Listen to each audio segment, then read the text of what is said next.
Este é o momento da leitura bíblica. E sempre que a gente abre a palavra de Deus, a nossa oração é e deve ser: desvenda os meus olhos para que eu possa ver as maravilhas da tua lei. Salmo 119, versos 18. Para a leitura bíblica, gostaria que todo mundo ficasse de pé em respeito à palavra de Deus. É uma leitura responsiva, eu começo, vocês continuam. Há uma alteração. Atos 2, 14 a 36. É uma leitura um pouquinho mais longa, mas 14 a 36. O discurso de Pedro. Então se levantou Pedro com os 11 e, erguendo a voz, advertiu-os nesses termos: varões judeus e todos os habitantes de Jerusalém, tomai conhecimento disto e atentai às minhas palavras. Estes homens não estão embriagados com vinho de dispersão,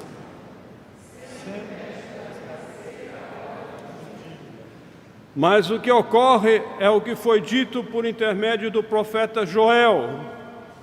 E acontecerá nos últimos dias, diz o Senhor, que derramarei o meu espírito sobre toda a carne. Vossos filhos e vossas filhas profetizarão. Vossos jovens terão visões, sonharão aos velhos. Até sobre os meus servos e sobre as minhas servas derramarei o meu espírito naquele dia e profetizarão. Mostrarei prodígios em cima no céu e sinais embaixo na terra: sangue, fogo e vapor de fumaça.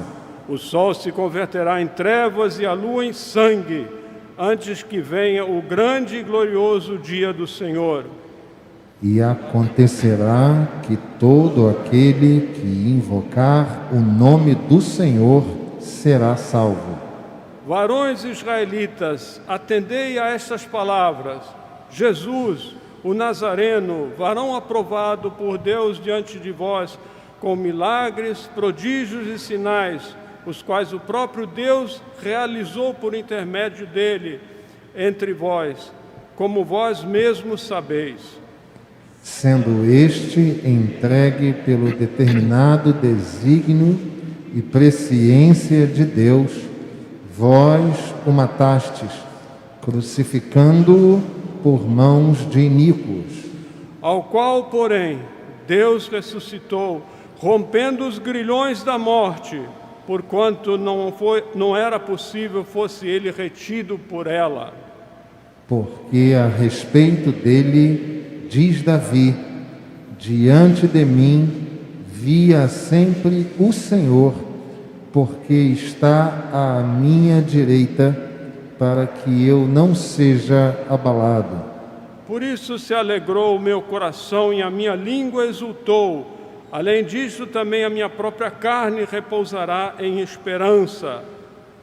Porque não deixarás a minha alma na morte, nem permitirás que o teu santo seja corrupção.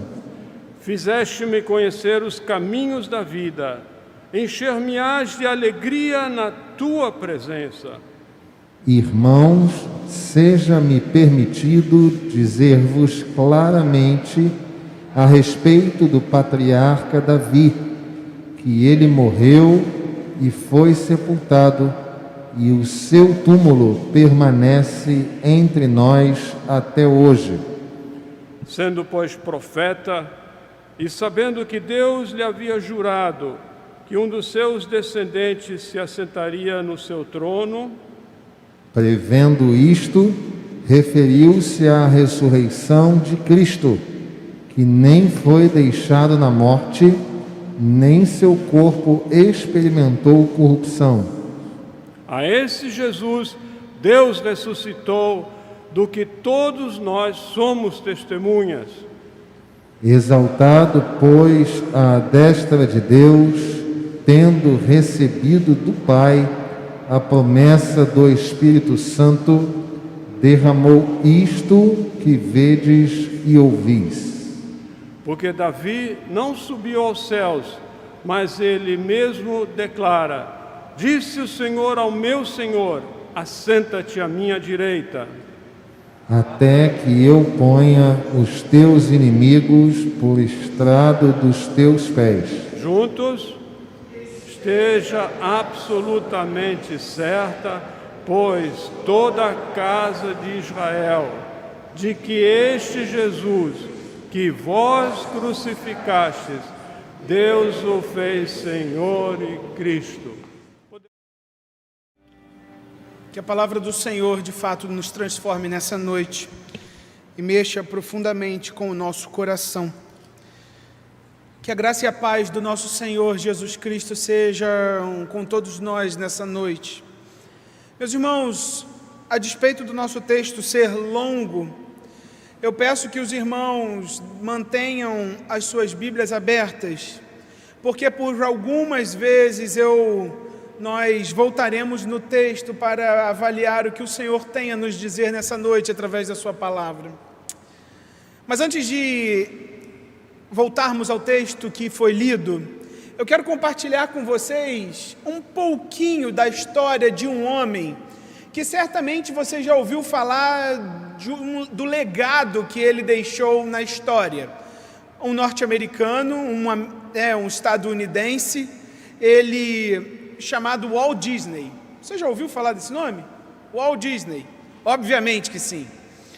No início do século XX, Walt Disney resolveu dar asas à sua imaginação, uma imaginação muito fértil, e criou um verdadeiro mundo de imaginação numa pequena cidade na época dos Estados Unidos, na Flórida, e construiu um verdadeiro mundo.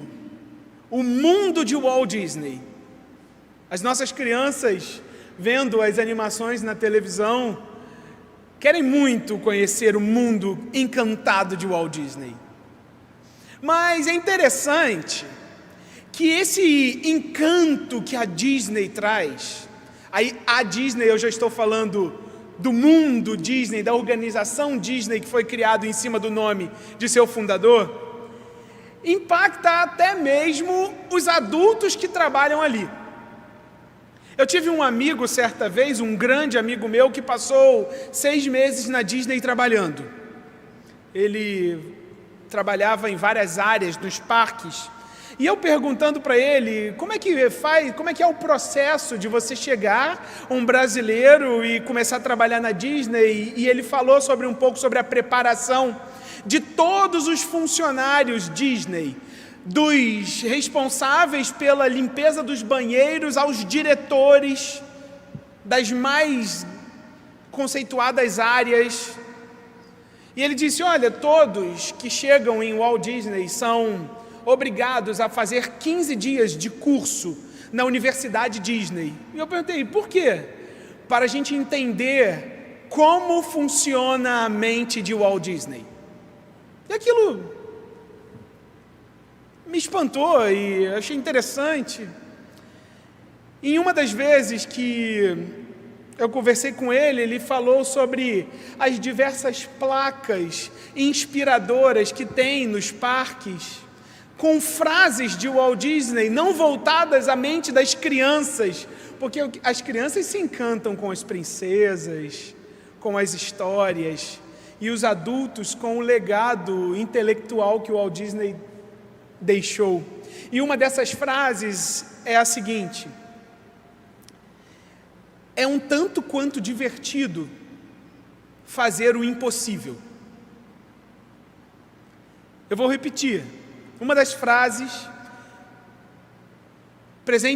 expostas em um dos parques de Walt Disney é um tanto quanto divertido fazer o impossível.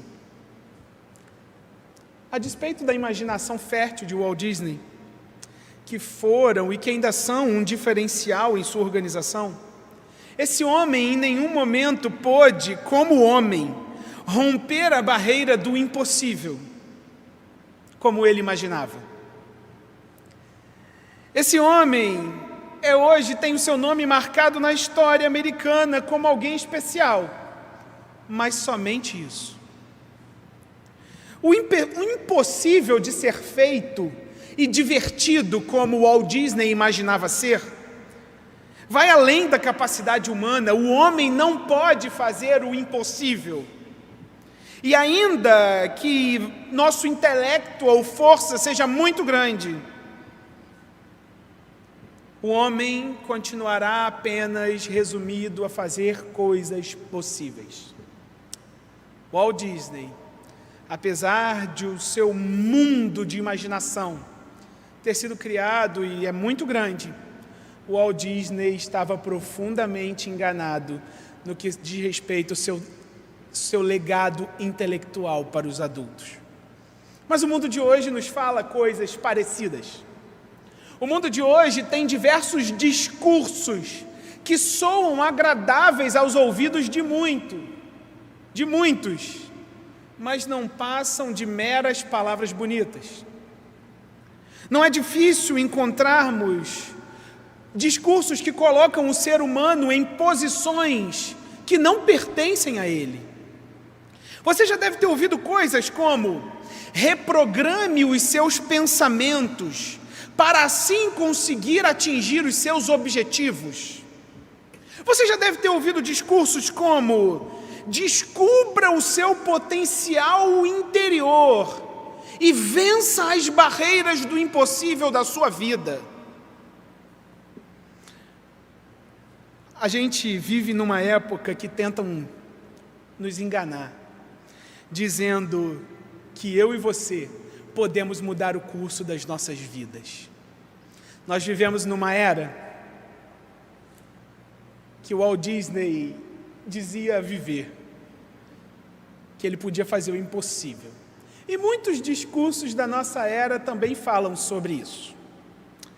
Só que o Evangelho do Senhor Jesus, a salvação que Ele nos traz, é um outdoor para o mundo dizendo: opa!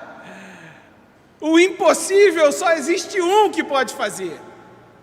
E esse alguém é o Deus Todo-Poderoso, Criador de todas as coisas, que sustenta todas as coisas e que é o responsável único pela salvação dos perdidos. Opa, mundo! O Evangelho vem dizer a todos nós: não! Os discursos humanos que apontam para o impossível de acordo com as nossas forças não são verdade, porque o Evangelho traz para si essa verdade.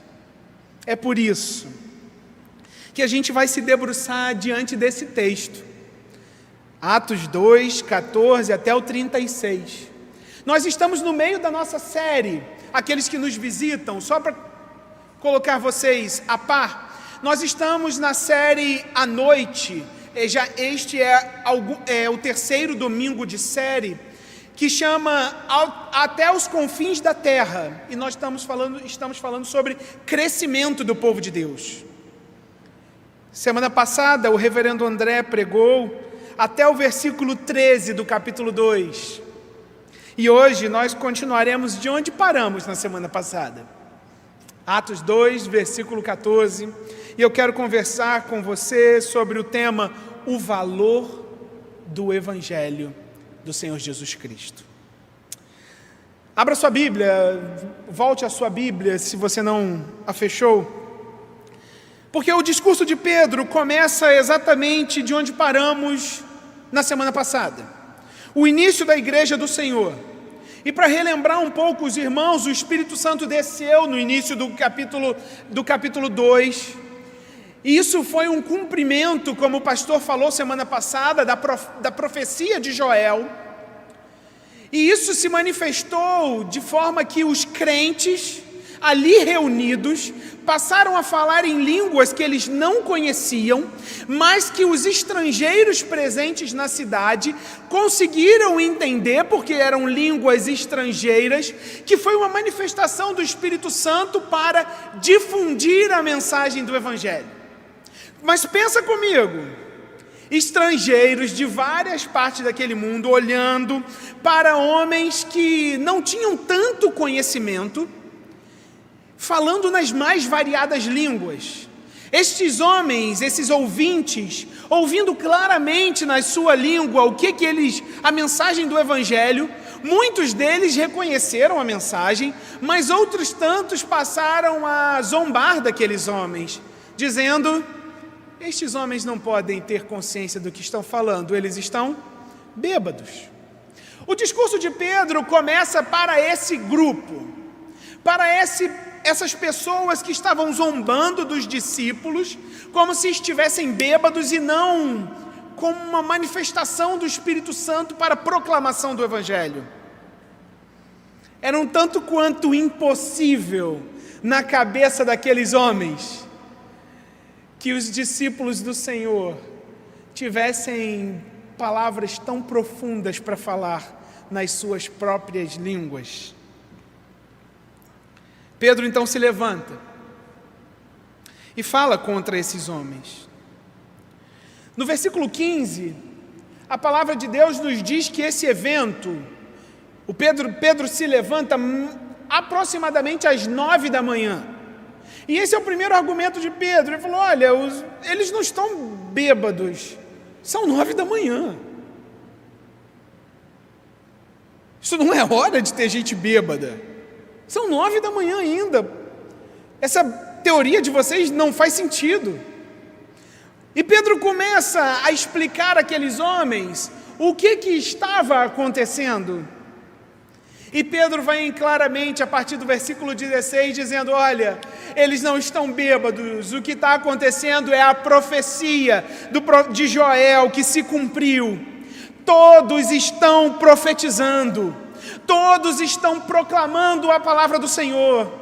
E quando Pedro diz aqui nos versículos 17, 18, 19, 20 e 21, e quando ele diz: olha, a profecia é que todos falarão, é que todos profetizarão, ele não está dizendo assim que o mundo inteiro falará, mas que quando o Espírito Santo descer, não haverá mais homem nem mulher, não haverá mais servo nem senhor, não haverá mais autoridade e alguém que é submisso, porque o Evangelho de Cristo é para todos. E todos começam a proclamar, todos começam a profetizar. O que estava acontecendo ali, Pedro traz para aqueles homens, não é fruto da imaginação humana. O que aqueles homens estão proclamando, o que os discípulos estão proclamando, não vem da mente deles deturpada pelo processo do álcool, não, mas é uma revelação vinda do próprio Deus. Não é êxtase coletivo, mas é a revelação pessoal do próprio Senhor usando os seus filhos. As palavras de Joel estão registradas no capítulo 2, versículos 28 a 32, aqueles que querem anotar, que gostam de anotar. Os discípulos, eles não estavam dominados pelo vinho, mas cheios do Espírito Santo. E o Espírito Santo haveria de encher todos aqueles que invocassem o nome do Senhor. O que Pedro está pautando a sua pregação é de que o valor do Evangelho, em primeiro lugar, se dá porque ele não é fruto da invenção humana, mas ele é fruto direto da revelação divina aos seus filhos.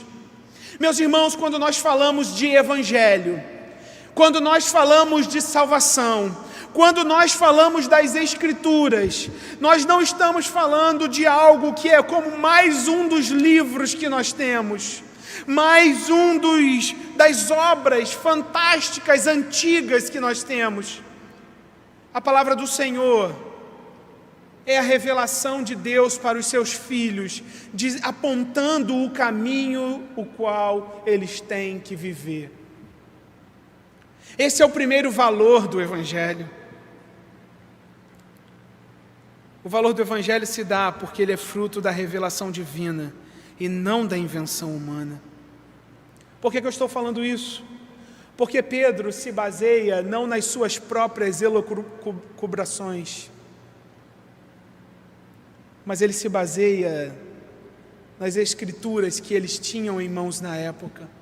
Um outro exemplo disso é quando Jesus caminha com os discípulos que abandonavam rumo a Emaús. E a palavra do Senhor é muito clara quando diz que Jesus chega perto deles, pergunta o que está acontecendo, mas na hora de Jesus explicar a verdade por trás daqueles eventos inteiros, verdade que apontava para ele mesmo, o texto bíblico é muito claro quando diz, e Jesus falando sobre a lei e os profetas, tudo o que dizia a respeito dele. Nós somos um povo que acredita que o Senhor se revela através das Escrituras. Nós somos um povo que acredita em um Deus relacional. Há um Deus que escolheu se revelar a todos nós através da sua santa palavra. Pedro está dizendo, olha, vocês que zombam do Evangelho, vocês não sabem o que vocês estão falando. Isso aqui não é fruto do nosso imaginário. Isso aqui é fruto de revelação divina. Isso aqui está pautado em homens que falaram em nome do Senhor há anos atrás. Isso nos ensina que o que nós fazemos na igreja, tudo aponta não para nossas inovações e nosso processo criativo, não. É que o conteúdo do que nós pregamos e do que nós vivemos como sociedades internas aponta para o fato de que Deus se revelou nas Escrituras para salvar os seus filhos. Nós precisamos reconhecer que a Bíblia, que não existia ainda na forma como nós temos hoje, mas que já existia um peso de autoridade de forma especial do Antigo Testamento, que é o que eles tinham, nós precisamos reconhecer que a Bíblia é apontada pelo próprio Jesus como digna de confiança singular.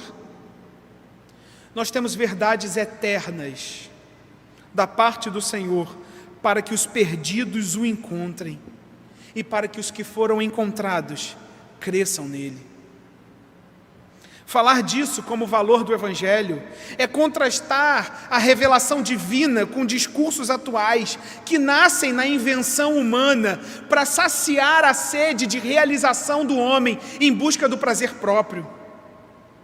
Eu quero dar um exemplo absurdo, por exemplo, de hoje em dia, de algo que uma parcela da nossa população fala sobre os relacionamentos humanos. Eu não sei se você já ouviu, mas existe uma teoria contemporânea que descredencia as relações monogâmicas, partindo do pressuposto que o homem, o ser humano, ele é como outros animais, que tem como algo de dentro dele, um instinto sexual, que não o pode prender em relações monogâmicas. E para dar espaço a esses instintos, o que essa teoria propõe é uma completa liberdade sexual, como se fôssemos animais no cio, que só pensam em procriar como um instinto. Nesse caso, não com o objetivo de procriar, mas para saciar os nossos desejos sexuais. Esse é um exemplo de como os discursos humanos, eles servem para nos enganar. Eles enganam, eles mentem. Porque o que a palavra de Deus nos diz é que o ser humano, ele não é como outros animais qualquer.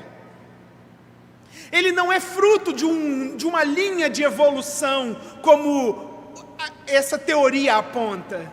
Mas ele é criado de forma única por um Deus que diz, eu criarei a minha imagem e semelhança. E por causa disso deixará o homem, pai e mãe, e se unirá à sua mulher. Nós fomos feitos, por exemplo, falando desse caso, para relações monogâmicas, e não com um instinto sexual liberado como animais irracionais. É interessante que Pedro traz o primeiro valor do Evangelho, porque é pautado na revelação divina de como o homem deve andar. O Evangelho é valioso porque ele é fruto dessa revelação. Mas o texto continua, e ele é muito grande. A gente vai correr um pouco na explicação desse texto. Pedro continua dizendo que Jesus foi o cumprimento da revelação divina, e de que os homens, aqueles homens que estavam ali debochando, eles não podiam ficar tão tranquilos com relação à sua vida, porque eles deveriam carregar um peso muito grande. E Pedro vem dizer: olha, Jesus é o cumprimento da revelação divina. E sabe o que vocês, homens, fizeram com ele? Vocês o crucificaram. Vocês, no alto da ignorância de vocês, o crucificaram como alguém impuro, como alguém mau. Mas o que Pedro vem dizer é jogar quase que um balde de água fria na pretensão humana e dizer assim: no alto da ousadia de vocês, na verdade, o Senhor Deus já havia decidido e determinado todas essas coisas. Vocês foram instrumentos. Olha o que ele diz. Olha, varões israelitas, 22, atendei a estas palavras: Jesus o Nazareno, varão aprovado por Deus diante de vós com milagres, prodígios e sinais, os quais o próprio Deus realizou por intermédio dele entre vós, como vós mesmos saber. Sendo este entregue pelo determinado desígnio e presciência de Deus, vós o matastes, crucificando-o por mãos de iníquos. O que Pedro está dizendo aqui é que sim, aqueles homens, eles eram culpados pela sua ação má. Eles eram culpados pela sua rebeldia contra Deus, exemplificada aqui na morte de Jesus. Mas de que nós, seres humanos, nós não somos aqueles que determinam o curso da raça humana.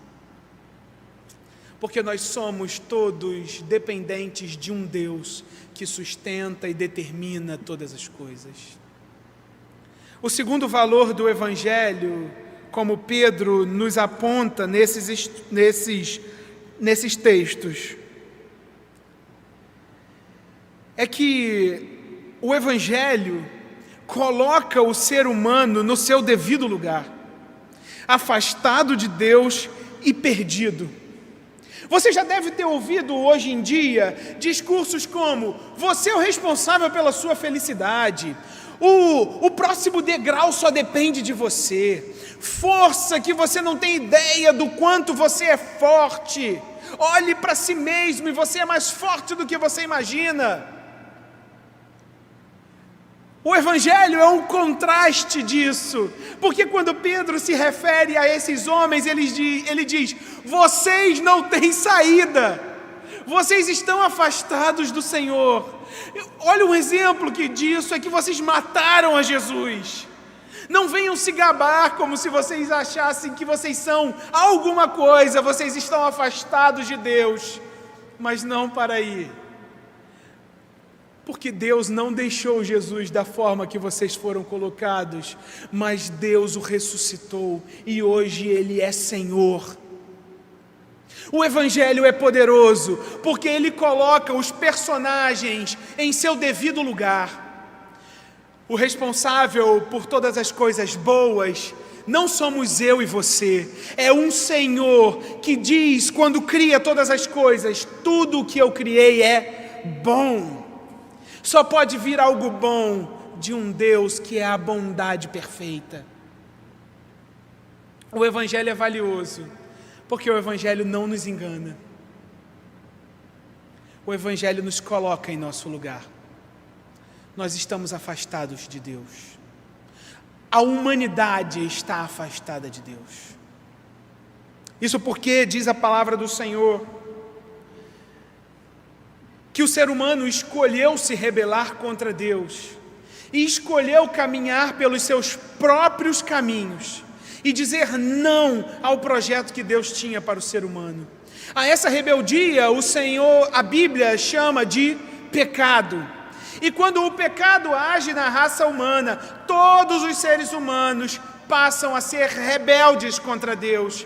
E diz a Bíblia que o pecado tem um preço, e o preço do pecado é a morte. Ou seja, quando nós nos deparamos com a pregação do Evangelho trazida por Pedro, nós vemos que o ser humano, ele não pode olhar para frente com esperança, porque o que está fadado ao seu futuro é a morte eterna, porque ele é um rebelde por natureza contra o seu Criador e Deus da sua salvação. Talvez você já tenha ouvido discursos como: tudo bem que você erra, todo mundo erra, o que importa é a intenção. Talvez você já ouviu perguntas como: não fica aí olhando para essa situação da sua vida, quem nunca errou? Meus irmãos, os discursos humanos, eles servem para nos enganar, para dizer que está tudo bem com você e comigo quando não está. O Evangelho vem dizer para mim e para você: olha, tem uma coisa errada com os seres humanos. E essa coisa errada é porque está afastado de Deus. É o que Pedro diz àqueles homens: vocês mataram Jesus, vocês são culpados, vocês são rebeldes contra Deus. É como se a gente falasse hoje em dia, falando da nossa vida: por que vocês querem? Como se a gente falasse: por que a gente acha que nós mesmos podemos nos salvar?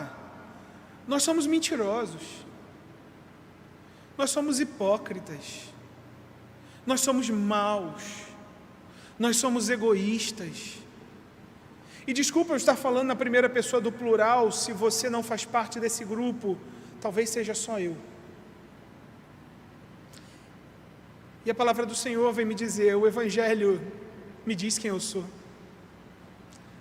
Eu estou afastado, sem Deus, sem Cristo, os seres humanos estão afastados dele. O Evangelho não vem te enganar, dizendo que está tudo bem quando não está. O Evangelho não é uma conversa de corredor, que a nossa casa está destruída e a gente chega e pergunta: está tudo bem? Está tudo ótimo. E o nosso coração está apertadinho. O Evangelho vem dizer: não está tudo bem. A gente está afastado do nosso Criador. Mas Pedro continua. E quando ele mostra para aqueles homens: olha, não está tudo bem. Não está tudo bem vocês acharem que isso é obra do vinho. Não está tudo bem vocês matarem a Jesus.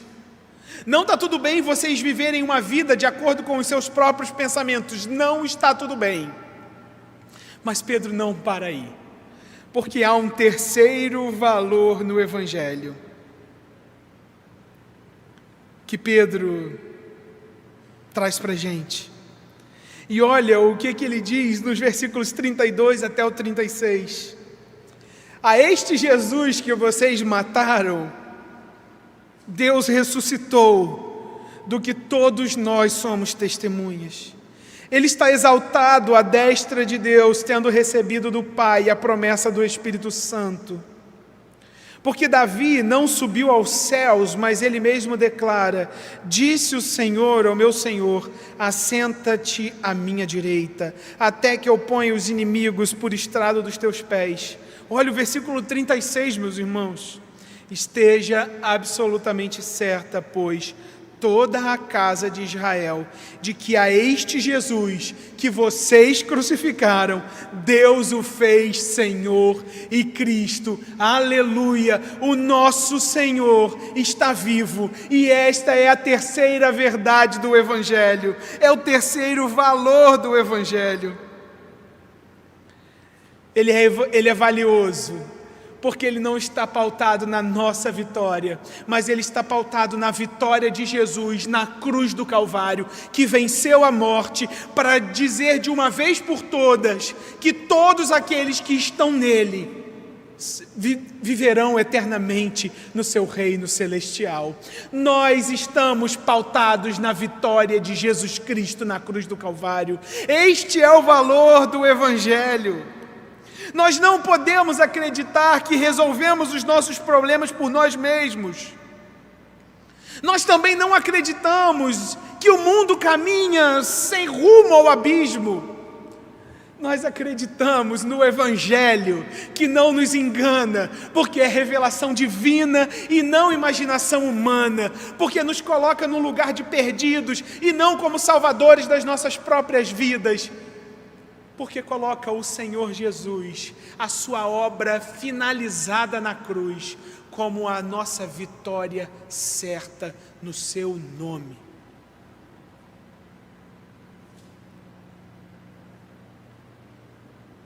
Em Cristo e no seu poder salvador existe esperança. O Evangelho é muito superior a todos os discursos humanos que nós vemos por aí. Pedro, um pescador, que aos olhos daqueles homens não tinha como ter palavras com tanto poder. Pedro, movido pelo Espírito Santo, prega uma mensagem que impacta diretamente e profundamente os homens em meio a uma vida de pecado. Nós vamos ver esse texto no domingo que vem. Mas a mensagem do Evangelho impacta profundamente aqueles que a ouvem. Porque o Evangelho mostra um caminho. O Evangelho não está pautado no que eu e você pensamos que é o correto. O Evangelho está pautado no que Deus definiu que é a verdade. O Evangelho é revelação divina. Mas o Evangelho não nos coloca como salvadores das nossas próprias vidas. Nos coloca como perdidos e afastados de Deus. Mas o Evangelho não nos deixa dessa forma. Porque ele diz, aqueles que estão perdidos, existe uma salvação. E a salvação está em todo aquele que crer no Senhor que morreu e ressuscitou. Olha o que Pedro faz. Versículo 36 diz assim: esteja absolutamente certa, pois, casa de Israel, de que é este Jesus que vocês crucificaram, Deus o fez Senhor e Cristo. E olha a palavra que ele usa no versículo 21, quando ele diz, e acontecerá que todo aquele que invocar o nome do Senhor será salvo. O Evangelho não nos deixa sem chão.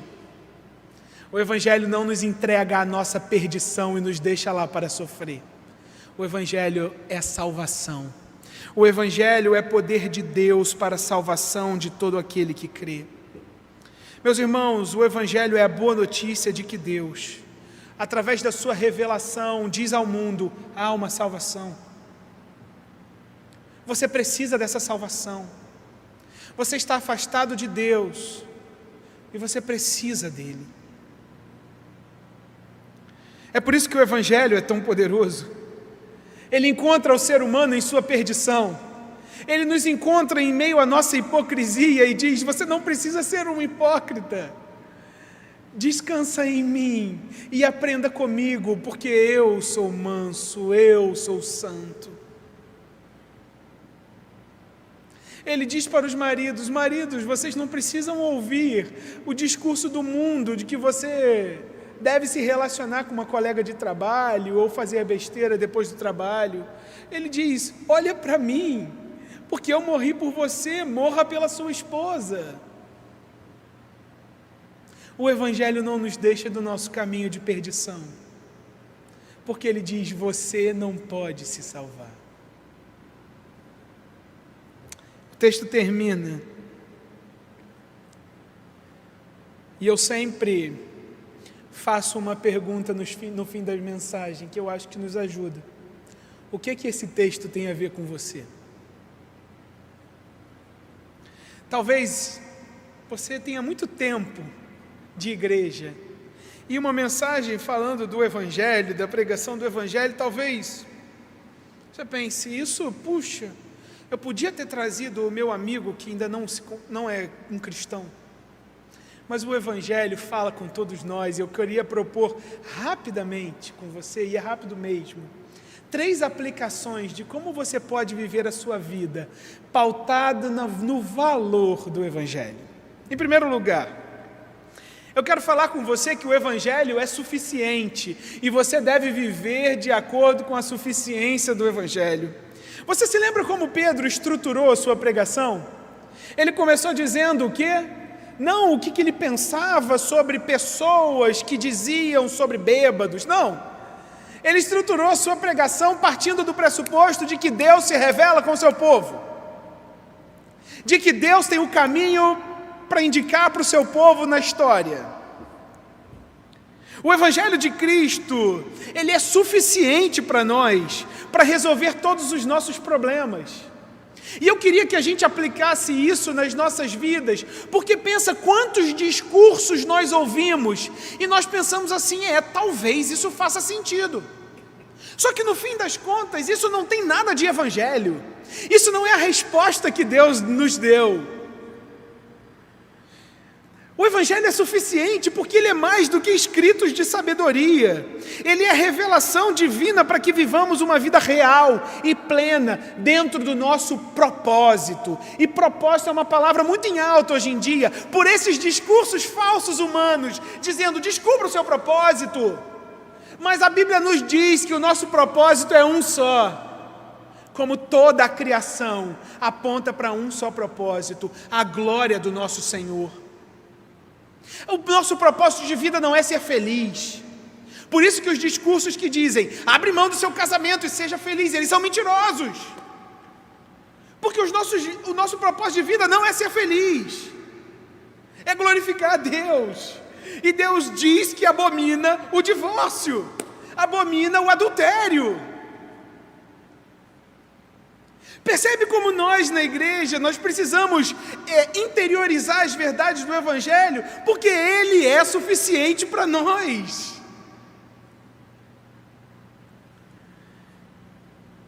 A suficiência do Evangelho é aplicada na nossa vida quando entendemos que nós não precisamos nos apossar desses discursos que nos oferecem uma caricatura de vida. Todos vocês já viram? Deus tem uma vida para nós. E todos os discursos que deturpam o Evangelho ou ignoram o Evangelho não passam de caricaturas. O pior de nós é ressaltado nas caricaturas. E nos discursos humanos, o pior de nós é revelado, porque todos eles apontam para realize suas vontades, realize suas vontades, realize suas vontades. Que cá para nós é justamente onde Satanás fala com Eva, dizendo, faz o que você quiser,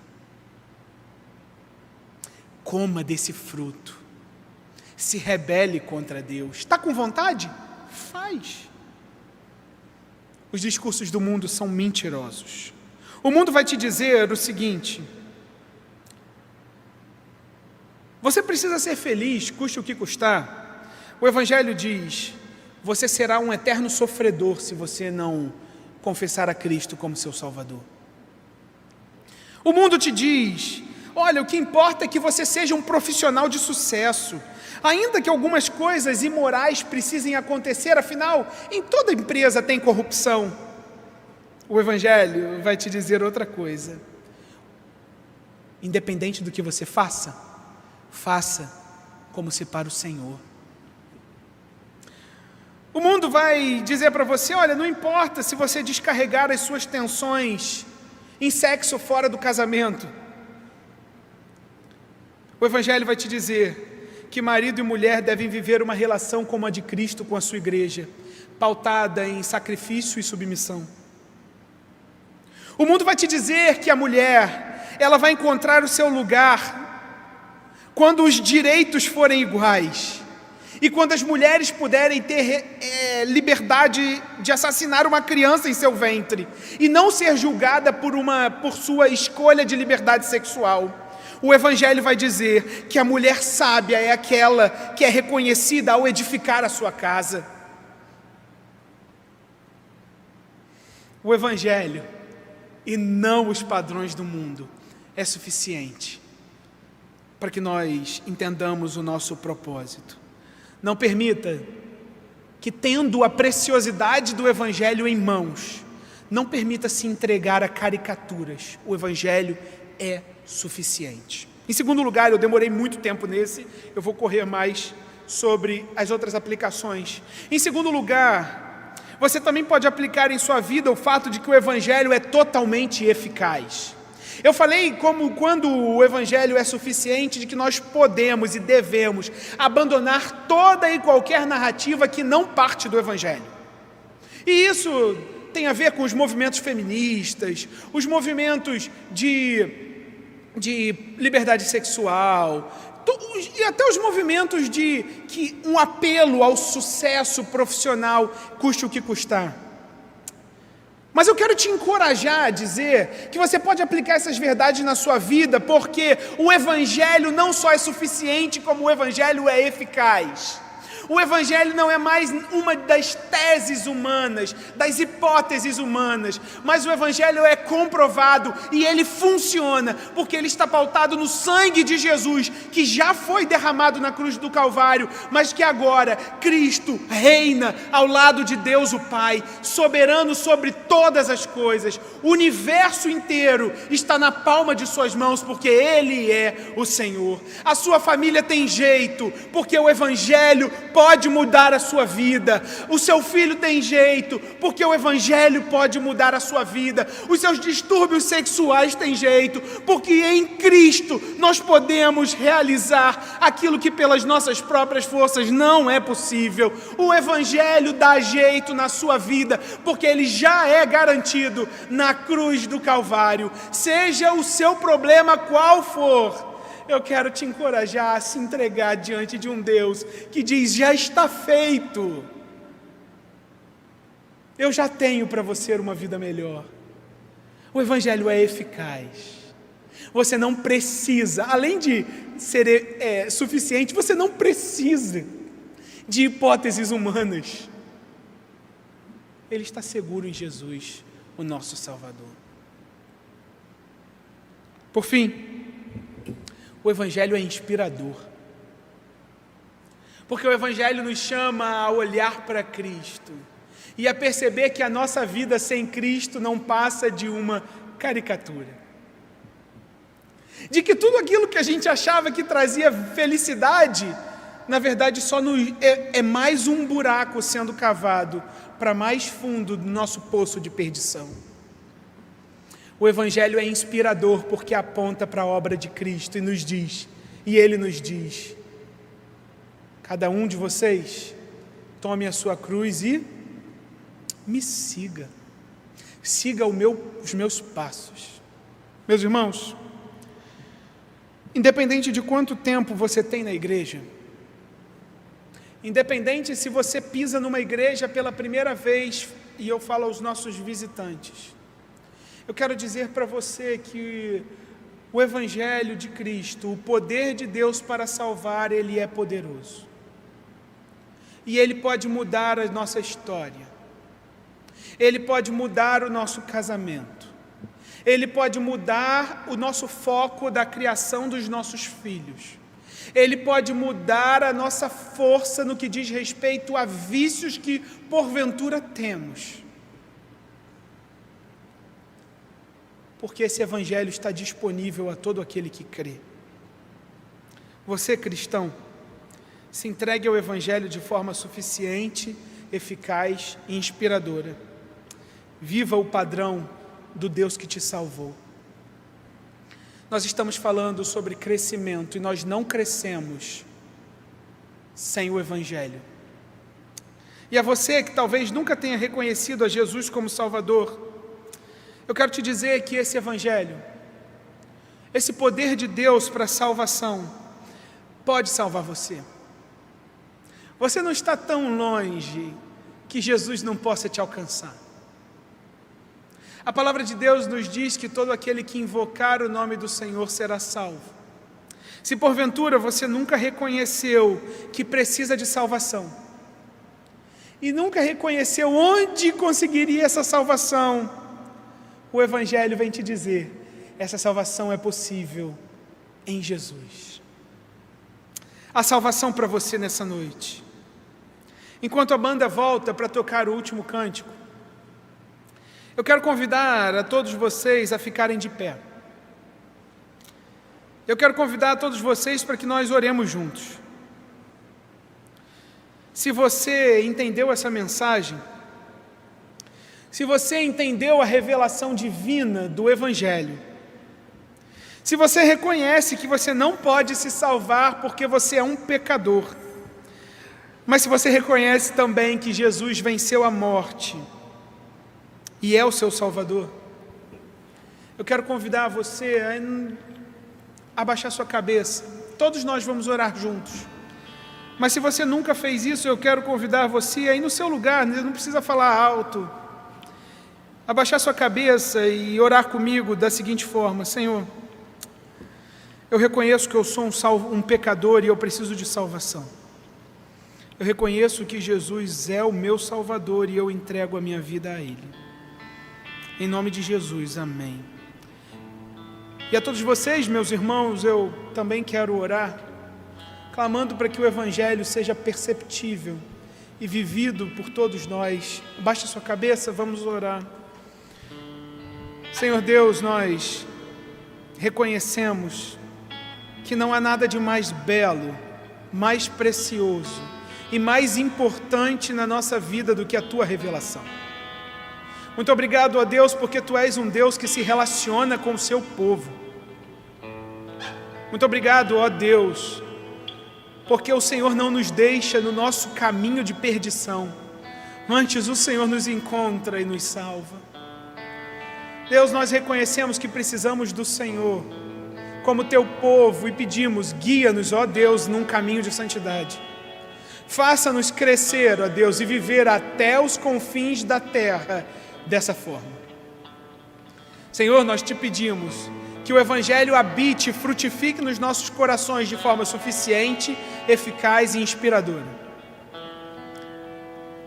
Nós reconhecemos a nossa dependência do Senhor, mas nos alegramos porque existe um Deus que nos salva. É o que oramos como Teu povo, gratos e salvos em Jesus, o nosso Senhor. Amém.